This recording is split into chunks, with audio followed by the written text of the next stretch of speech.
دیا جائے گا، اللہ تعالیٰ کی طرف سے ایک موقع دیا جائے گا، ان کے سامنے جہنم کو پیش کیا جائے گا اور کہا جائے گا کہ تم اللہ تعالیٰ پر ایمان لاؤ، اللہ تعالیٰ پر ایمان لاؤ، اور بطور امتحان ان سے کہا جائے گا کہ اس جہنم کے اندر کود جاؤ، اس آگ کے اندر کود جاؤ، اگر واقعی تم اللہ تعالیٰ پر ایمان رکھتے ہو تو اس جہنم میں کود جاؤ۔ اگر وہ اس جہنم میں کود جاتے ہیں تو اپنے ایمان کی بنا پر وہی جہنم ان کے لیے گلے گلزار بن جائے گی، جنت بن جائے گی، اور اگر اس وقت فیل کر جاتے ہیں، ناکام ہو جاتے ہیں، تو پھر وہ جہنم ان کے لیے اصلی جہنم۔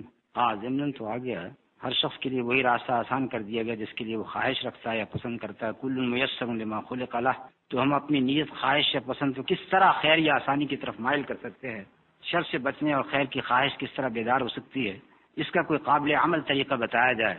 انسان کو اللہ تعالیٰ نے اتنی صلاحیتیں دی ہیں کہ وہ اس وقت چاند تک پہنچ چکا ہے۔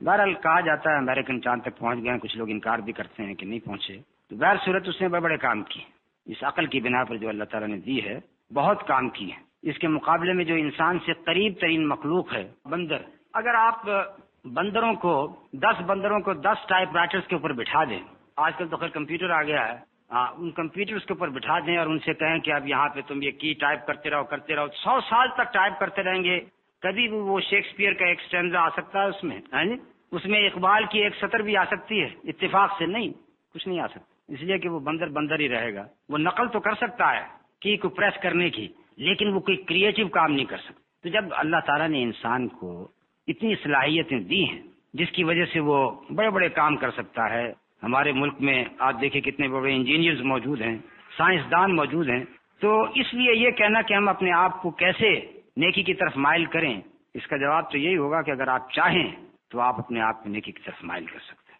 یہ آپ کا اپنا ارادہ ہے، آپ ٹیلی ویژن کے سامنے بیٹھے ہیں، یہ آپ کا اپنا ارادہ ہے کہ آپ کون سے چینل دیکھتے ہیں، کسی نے مجبور کیا ہے کہ آپ فلاں چینل دیکھیں فلانا دیکھیں، آپ کا اپنا اختیار۔ تو اگر اپنے اختیار سے کوئی آپ نے بری چیز دیکھی ہے تو آپ اس کے ذمہ دار ٹھہریں گے، اور اسی طریقے سے اپنے وقت کو کسی اچھے کام میں لگایا ہے تو اللہ تعالیٰ اس کا ثواب دیں گے۔ اور پھر اس کا ایک عملی طریقہ یہ ہو سکتا ہے کہ اچھے لوگوں کی صحبت اختیار کی جائے۔ اگر آپ کی کمپنی اچھے لوگوں کی کمپنی ہوگی تو وہ اچھے کام کے اوپر ابھاریں گے، نماز کا وقت آئے گا تو نماز کے لیے کہیں گے۔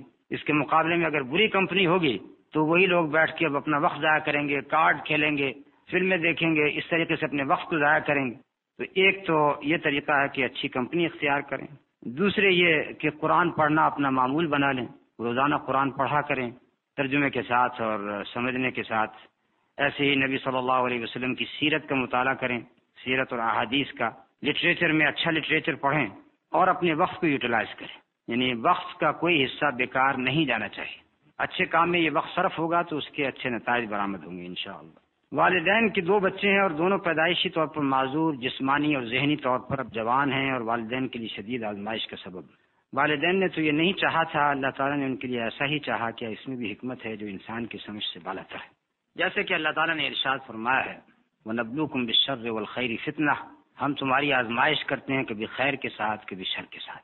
تو یہ دنیا آزمائش کا مرحلہ ہے، اس دنیا میں ہر شخص کی آزمائش ہو، کسی کی فقر کے ساتھ، کسی کی امارت کے ساتھ، کسی کو اللہ تعالیٰ بچے دے کر اس کی آزمائش کرتا ہے، کسی سے بچے چھین کر اس کی آزمائش کرتا ہے، کسی کو صحت مند بچے دیے جاتے ہیں، کسی کو معذور بچے دیے جاتے ہیں۔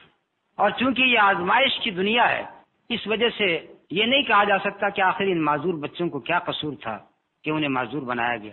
وہ اس لیے کہ اگر اللہ تعالیٰ معذور بچے اس دنیا میں پیدا نہ کرتے تو پھر انسان میں وہ جو رحمت کا مادہ ہے یا شفقت کا مادہ ہے وہ کیسے ظاہر ہوتا۔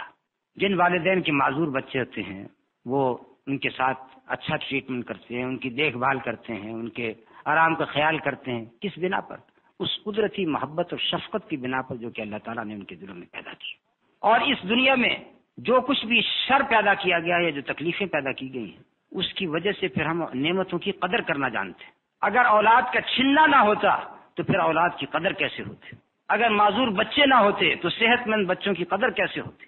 انسان کی طبیعت تو ہمیشہ فرعونیت کی طرف آمادہ رہتی ہے، انسان تو فرعون بنتا جاتا ہے۔ کسی شخص کے پاس معمولی سی اتھارٹی آ جائے، مال آ جائے، وہ اپنے وقت کا فرعون بن جاتا ہے، اور اس کی مثالیں ہمارے سامنے ہر جگہ پر۔ اللہ تعالیٰ اس طریقے سے بندوں کو آزماتے ہیں، اس قسم کے نمونے جو اس دنیا کے اندر پیدا کیے گئے ہیں تاکہ انسان اس فرعونیت کا مظاہرہ نہ کرے، بلکہ خلق خدا کے ساتھ شفقت کے ساتھ پیش آئے، محبت کے ساتھ پیش آئے۔ تو اس سوال کے جواب میں یہی کہہ سکتا ہوں کہ یہ بھی ایک آزمائش، اللہ تعالیٰ نے آزمائش اس طریقے سے کی ہے۔ اب جس شخص کی آزمائش یہ ہے، اس کے پاس 2 ہی بچے ہیں اور ایک حادثے میں، یعنی ایک حقیقی واقعہ، ایک حادثے میں 2 بچیاں ہیں اور بہت ہی پیاری بچیاں، ماں باپ کے لیے تو بہرحال کوئی بھی اولاد ہو وہ پیاری ہوتی۔ اب وہ سیر و سیاحت کے لیے جاتی ہیں ایک لیک کے اندر، ایک کشتی کے اندر، وہ کشتی ڈوب جاتی ہے، وہ دونوں بچیاں ڈوب جاتی ہیں۔ اب ان والدین کی اور کوئی اولاد نہیں۔ اب آپ تصور کر سکتے ہیں کہ ان کے اوپر کیا بیتی ہوگی۔ تو یہ ان کے لیے آزمائش ہے، ایک بہت بڑی آزمائش۔ اس کے مقابلے میں ایک شخص، اس کے پاس اولاد ہے لیکن معذور ہے، وہ پھر بھی اللہ تعالیٰ کا شکریہ ادا کرے گا کہ میری اولاد میرے پاس، چاہے وہ معذور ہی کیوں نہ ہو۔ تو اس وجہ سے ہر ایک شخص کو اپنے سے فروتر شخص کو دیکھنا چاہیے، اور یہی رسول اللہ صلی اللہ علیہ وسلم کی تعلیم ہے کہ جہاں تک نیکی کا تعلق ہے تو اس شخص کو دیکھو جو تم سے بڑھ کے ہے، اور جہاں تک مال کا تعلق ہے، دنیا کی متاع کا تعلق ہے، تو اس شخص کو دیکھو جو تم سے نیچے ہے، تاکہ تم اللہ تعالیٰ کی نعمتوں کا شکریہ ادا کر سکو۔ لا یکلف اللہ نفسا الا وسعها، کہ اللہ تعالیٰ اتنی ہی تکلیف دیتا ہے، یعنی اتنا ہی کا حکم دیتا ہے جتنے کہ انسان کی وسعت ہوتی ہے۔ تکلیفی امور سے اس کا تعلق ہے کہ اللہ تعالیٰ نے جن عبادات کا ہمیں حکم دیا ہے، نماز کا، روزے کا، حج کا، زکوٰۃ کا، اس سب کی وسعت ہمیں پائی جاتی ہے۔ ایک شخص اگر بیمار ہو تو وہ اپنی وسعت کے مطابق، اپنی طاقت کے مطابق نماز پڑھے گا۔ اگر کھڑے ہو کے نماز نہیں پڑھ سکتا تو بیٹھ کے پڑھے گا، بیٹھ کے نہیں پڑھ سکتا تو لیٹ کے پڑھے گا۔ اگر ایک شخص حج پیدل نہیں کر سکتا تو سواری پہ کرے گا، سواری پہ بھی نہیں کر سکتا تو پھر اللہ تعالیٰ نے یہ کہا، اسے اجازت دی کہ وہ کسی اور شخص کو اپنی طرف سے بھیج دے حج کرنے کے لیے۔ یہ وہ ساری کی ساری چیزیں ہیں جو کہ اس آیت سے متعلق ہیں، لا یکلف اللہ نفسا الا وسعها۔ اس لیے اس کے آگے فرمایا لہا ما کسبت وعلیہا ما اکتسبت۔ یہاں پر کسب کا لفظ استعمال کیا، لہا ما کسبت، کہ جو کچھ بھی اس نے کسب، انہیں خود کام کیے، اس کا ثواب اسے ہوگا، وعلیہا ما اکتسبت، اور جن برائیوں کو اس نے کمایا اس کا بوجھ اس کے اوپر ہوگا۔ اور یہاں پر فرق بھی ہے 2 لفظوں کا، کسبہ کا اور اکتسبہ کا۔ یہ عربی کے الفاظ ہیں، کسبہ اور اکتسبہ۔ نیکی کے لیے لفظ آیا لہا ما کسبت، کہ جو کچھ بھی اس نے کمایا ہے وہ اس کا ثواب اسے ہوگا، اور برائی کے لیے استعمال ہوا اکتسبہ، وعلیہا ما اکتسبت۔ اکتسبہ یعنی اس نے اس کے لیے کچھ جان لگائی، کچھ مشقت کی، تو پھر وہ چیز اسے حاصل ہوئی۔ یعنی برائی کے لیے اکتسبہ کا لفظ، کہ برائی کے لیے بھی انسان کو مشقت کرنی پڑتی ہے، ایسی حاصل نہیں ہو جاتی۔ ایک جواری جوا کھیلتا ہے تو اس کے لیے وہ مشقت کرتا ہے، اپنا پیسہ لگاتا ہے، تو اس نے وہ برائی خریدی ہے، اس کے لیے مشقت کی ہے، اس وجہ سے اس کے لیے اکتسبہ کا لفظ۔ یہ تو آیت ہے تکلیفی امور سے متعلق، اور جو دوسرے امور ہیں، کسی کا بچے کا مر جانا، اسی طریقے سے معذور بچوں کا اس کے لیے پیدا ہونا، یہ تقدیری امور ہیں، یہ تقدیری امور ہیں۔ اور تقدیری امور کے لیے فرمایا کہ اس کے لیے انسان صبر کرے، انسان اس کے لیے صبر کرے۔ اور صبر ایک ایسی چیز ہے جو کہ ایک اتھاہ سمندر کی مانند ہے، ایک بہت ہی وسیع چیز ہے۔ انسان وہ صبر اختیار کرے کسی بھی حادثے کے اوپر، وہ تو صبر کر سکتا ہے۔ وہ اس لیے کہ انسان میں نسیان کا مادہ رکھا گیا ہے، وَمَا سُمِّيَ الْإِنسَانُ إِلَّا لِنَسْيِهِ وَمَا الْقَلْبُ إِلَّا أَنَّهُ يَتَقَلَّبُ۔ انسان کو انسان اس لیے کہا گیا کہ اس میں نسیان پایا جاتا ہے۔ قلب کو قلب اس لیے کہا گیا کہ وہ حالت تقلب میں رہتا ہے، کبھی ادھر کبھی ادھر، تو انسان بڑے بڑے حادثے اس کے اوپر ہو جاتے ہیں، بھول جاتا ہے۔ کل یہاں پر ماتم تھا، آج یہاں پر شادی ہو رہی، کیا ایسا نہیں ہوتا ہے؟ ہوتا ہے۔ تو چونکہ صبر کا مادہ رکھا گیا ہے، تو اس وجہ سے تقدیری امور میں یہ نہیں کہا جا سکتا کہ اس کے اوپر اس کی استطاعت سے زیادہ بوجھ لادا گیا ہے۔ نہیں، یہ ایک حوادث ہیں، اور حوادث پر صبر کرنے کا حکم دیا گیا۔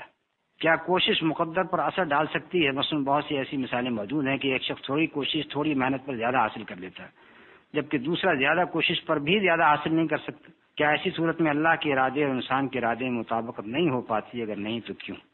اصل میں تو یہ ہے کہ اللہ تعالیٰ نے کوشش کا حکم دیا، یعنی اسباب کو حاصل کرنے کا حکم دیا، اور اگر اسباب انسان حاصل کرنے کی کوشش نہیں کرتا، یعنی دنیاوی زندگی میں آپ دیکھتے ہیں کہ ایک شخص نوکری کرنا چاہتا ہے، اس کے لیے تگدو کرتا ہے، محنت کرتا ہے، گھر سے باہر نکلتا ہے، ملک چھوڑ کے چلا جاتا ہے، دوسرے ملک میں جاتا ہے، ساری کوششیں کرتے ہیں، اور اس کوشش کے بعد بہرحال اللہ تعالیٰ اس کوشش کے اندر برکت ڈالتے ہیں۔ اس کو نیک کام کے اندر بھی اسی مثال کو لینا چاہیے کہ اگر آپ چاہتے ہیں کہ کوئی شخص چاہتا ہے کہ وہ نیک بنے، نماز پڑھے، تو اس کے لیے کوشش کرے۔